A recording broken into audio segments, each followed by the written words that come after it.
Hello friend, once again I Sunil Gupta welcome you in the YouTube discussion series upon model answer.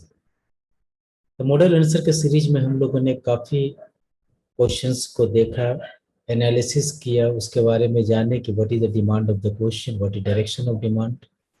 काफी लोगों को बहुत अच्छे appreciation आए। काफी लोगों ने रिक्वेस्ट किया कि sir you have to make the question related to administrative thinkers.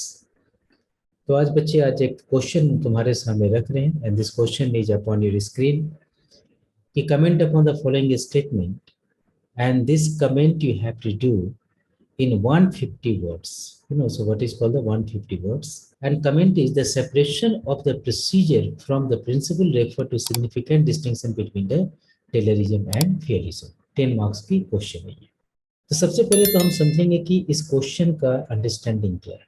Understanding ये है कि प्रोसीजर और प्रिंसिपल, प्रोसीजर का मतलब जो प्रोसेस हम लोग डिफाइन करते हैं, फ्लो चार्ट या फिर एक सर्टेन स्टेजेस में, this is called the procedure. और प्रिंसिपल जिस पर कि कुछ ऑर्गेनाइजेशन बेस्ड होता है। तो यहाँ पर कमेंट ये कहता है कि फ्यूल यानी फ्यूलिज्म, हेनरी फ्यूल जो थे वो एक क्लासिकल थिंकर थे, उन्होंने प्रिंसिपल पर बिलीव किया, प्रिंसिपल के अंदर प्रोसीजर बनते हैं। लेकिन टेलरिज्म के साथ प्रिंसिपल नहीं था बल्कि प्रोसीजर पे इनका फोकस था, और यही डिफरेंस है बिटवीन टेलरिज्म एंड फ्यूलिज्म। तो बच्चे अगर हम डिमांड को एनालिसिस करें तो किस एरिया से ये डिमांड क्रिएट हो रहा है, तो यहाँ पता चलेगा हमें टेलरिज्म वर्सेस फ्यूलिज्म हमें लिखना है। लेकिन बेसिकली लिखना क्या है, लिखना यही कॉन्ट्रोडक्टरी रिलेशन है between feudalism and Taylorism due to procedure principle dichotomy. तो प्रोसीजर और प्रिंसिपल डाइकोटोमी का डिस्टिंक्शन है, कॉन्ट्रोडक्टरी रिलेशन है।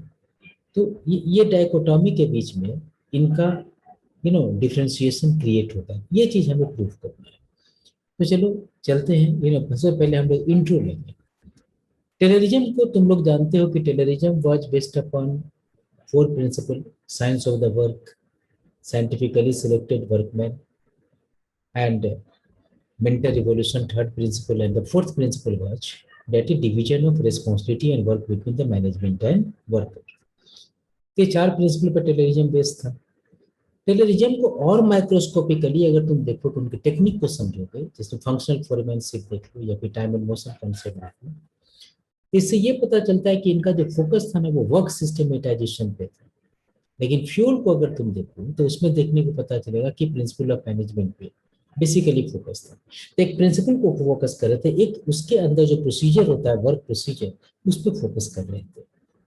और यही कारण है कि ये फ्यूलिज्म का एज ए होल ऑर्गेनाइजेशन पे फोकस था, तो इनका एक टास्क ओरिएंटेशन पे फोकस था, माइक्रोस्कोपिक फोकस था। और इसीलिए according to principle that regulates organisation एक क्लासिकल व्यू है, और procedure that has going to work for the efficiency in the work performance Taylorism का व्यू है।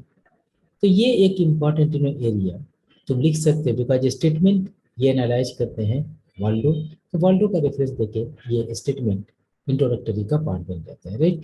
अब यहाँ पर देखेंगे मेन बॉडी में क्या क्या डिफरेंस है। यस, प्रिंसिपल और प्रोसीजर के डिफरेंस होने से काफी डिफरेंस हो गए। एक डिफरेंस करता है, ये फ्यूलिज्म का पार्ट है, ये है टेलरिज्म का पार्ट वर्सेस के इधर यूनिटी ऑफ कमांड, तो ये कहता है मल्टीप्लिसिटी ऑफ कमांड, क्योंकि जब तुम प्रोसीजर में काम करते हो तो एक आदमी से ऑर्डर नहीं दे सकते, मल्टीपल चीज को तुम्हें ऑर्गेनाइज करके पर प्रोसीजर को परफॉर्मेंस देना होता है। तो जाहिर है मल्टीप्लिसिटी ऑफ कमांड पे फोकस चलाएगा टेलर का। जनरल प्रिंसिपल ऑफ मैनेजमेंट की तरफ इनका फोकस है, तो technical experimentation upon work procedure पे उनका फोकस है टेलरिज्म का। ये मैनेजरियल और बिग गवर्नमेंट, क्योंकि प्रिंसिपल से बिग गवर्नमेंट चलेगा, मैनेजमेंट प्रिंसिपल से चलेगा, लेकिन वर्क ओरिएंटेड और सॉफ्ट फ्लोर लेवल का ऑपरेशन ये तो वैसा टेलरिज्म से चलेगा। तो टेलरिज्म का यहाँ फोकस था। एक टॉप टू बॉटम थ्योरी करता था, very great. Top to bottom theory, centralisation से एक थ्योरी लिया और डेलीगेशन करते करते नीचे तक गए।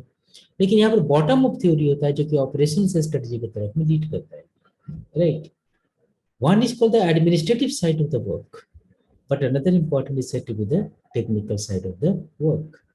One has to just maintain the general administration का, जैसे पीओसीसी जनरल एडमिनिस्ट्रेशन का, बिकॉज मैनेजरियल काम करना है तो जनरल एडमिनिस्ट्रेशन का डोमिनेशन शो करते हैं फ्यूल। लेकिन Taylorism has to work upon the domination of specialisation like the functional forensic that is based upon specialisation, right. कह सकते हो कुल मिलाकर के कि एक ने मैक्रो एस्पेक्ट यानी कि ऊपर के एस्पेक्ट्स ऑर्गेनाइजेशन को देखा, तो एक माइक्रो एस्पेक्ट यानी उसके अंदर में प्रोसीजर में जाकर के ऑर्गेनाइजेशन के वर्क स्टडी को एनालाइज किया। तो बेसिकली दोनों का देखो ओरिएंटेशन एक ही टाइप का है, लेकिन एक क्या है कि एक ब्रॉडर पर्सपेक्टिव में, एक नैरो पर्सपेक्टिव में जाकर के उसको डील करता है। एक मैक्रो लेवल है तो दूसरा माइक्रो लेवल पे जाकर उसको डील करता है। और सिर्फ यही कारण है कि एक प्रिंसिपल पे फोकस करता है और दूसरा फोकस करता है प्रोसीजर पे। So these are the fact here. Next important है, अंत में कंक्लूजन में क्या कहोगे कि टेलरिज्म फ्यूलिज्म दोनों कॉन्ट्रोडिक्टरी है? नहीं, ऐसा नहीं, बिकॉज उसी का एडवांस्ड मॉडल है, उसी का माइक्रोस्कोपिक एनालिसिस है। तो हम लोग ऐसा नहीं कह सकते कि ये कॉन्ट्रोडिक्टरी कॉन्सेप्ट है, ये कॉम्पिटिटिव कॉन्सेप्ट है। हाँ, ये complementary to each other. Principle के बगैर प्रोसीजर, प्रोसीजर के बगैर प्रिंसिपल नहीं चल सकता। तो वेरी इंपॉर्टेंट, दोनों को सप्लीमेंट अगर हम करेंगे, कंप्लीमेंट करेंगे एक दूसरे के साथ में, तो होलिस्टिक ऑर्गेनाइजेशन का सिस्टम को हम ऑर्गेनाइज कर सकते हैं, right. So based upon that this is the area I have covered here. If you feel कि इस तरह का क्वेश्चंस आने में कैसे लिखेंगे, क्या करेंगे, इस तरह का अगर दिमाग में कोई बात रहती हो तो जरूर हमें शेयर करना। इसी तरह से मॉडल आंसर के पॉइंट ऑफ व्यू से अगले वीक हम मिलते रहेंगे। So thank you very much, God bless you.